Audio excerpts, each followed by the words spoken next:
Bonjour, comme chaque semaine, le nouvel Information ouvrière. Aujourd'hui, en présentation estivale, le numéro du 12 juillet 2012. Vous verrez en page 1 la conférence sociale des 9 et 10 juillet. Avec le traité européen, ce serait la super austérité.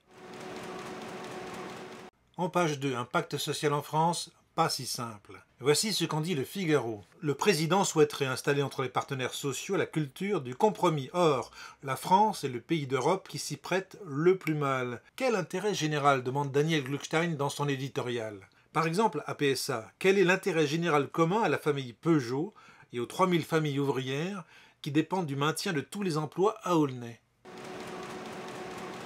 Page 4, interview de Jacques Nikonov, porte-parole national du MPEP, organisation qui est d'accord pour l'unité la plus large contre la ratification. Tout doit être tenté pour empêcher la ratification du nouveau traité européen. Les traités de Maastricht et de Lisbonne ont retiré la politique monétaire des prérogatives des parlements. Avec ce nouveau traité, ce serait le tour de la politique budgétaire. C'est un coup d'État.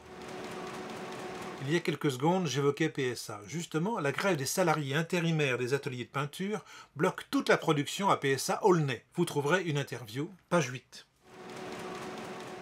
En dernière page du journal, vous trouverez une interview de Louisa Hanoun intitulée « Vive l'indépendance nationale », interview dans laquelle Louisa nous explique à quel point cette indépendance était nécessaire. Elle explique pourtant, 50 ans après, le peuple algérien n'a toujours pas de véritable assemblée nationale.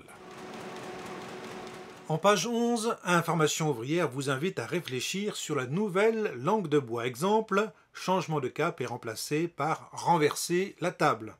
Gouvernement, administration, gestion sont remplacés par gouvernance. Très bonne idée! Je propose de remplacer Union européenne par Union libre des peuples d'Europe.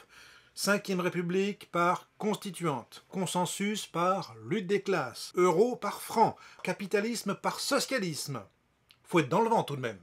Mais c'est pas tout ça, rien ne valant la lecture d'Information ouvrière, je vous invite à vous abonner pour l'été pour la modique somme de 10 €.